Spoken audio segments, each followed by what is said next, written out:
दोस्तों, हम सभी अपने पूर्वजों की तृप्ति के लिए श्राद्ध करते हैं, परंतु क्या आप जानते हैं कि पितामह भीष्म ने किस प्रकार किया था अपने पिता राजा शांतनु का श्राद्ध? उस समय उनकी सहायता किसने की थी और श्राद्ध करते समय कौन सी आश्चर्यजनक घटना घट गई थी?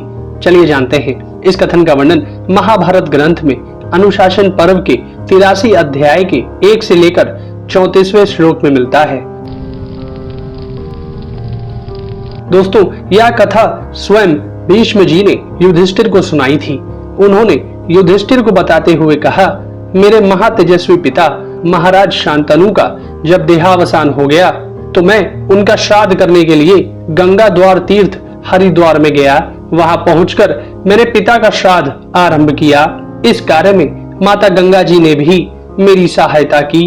अपने सामने बहुत से सिद्ध महर्षियों को बिठाकर मैंने जलदान से लेकर सब कार्य पूर्ण किया। एकाग्रचित्त होकर शास्त्रोक्त विधि से पिंड दान के पहले का सारा कार्य जब समाप्त कर लिया तो विधिवत पिंड दान देना आरंभ किया। इतने ही में पिंड के लिए जो कुश बिछाए गए थे उन्हें भेद कर एक बड़ी सुंदर बाह बाहर निकली। उस विशाल भुजा में बाजूबंद आदि अनेकों आभूषण शोभा पा रहे थे। उसे ऊपर उठी देख मुझे बड़ा आश्चर्य हुआ। साक्षात मेरे पिता ही पिंड का दान लेने के लिए उपस्थित हुए थे।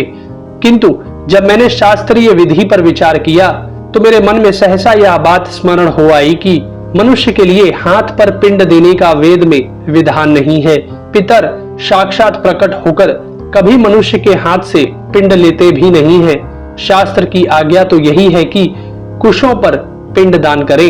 यह सोचकर मैंने पिता के प्रत्यक्ष दिखाई देने वाले हाथ का आदर नहीं किया और शास्त्रीय प्रमाण मानकर उसकी सूक्ष्म विधि पर ध्यान रखते हुए कुशों पर ही सब पिंडों का दान किया।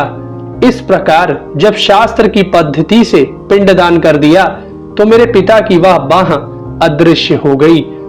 तदनंतर पितरों ने मुझे स्वप्न में दर्शन दिया और बड़े प्रसन्न होकर बोले, बेटा, हम तुम्हारे शास्त्रीय ज्ञान से बहुत प्रसन्न हैं, क्योंकि उसके कारण तुम मोहवश धर्म से भ्रष्ट नहीं हुए हो।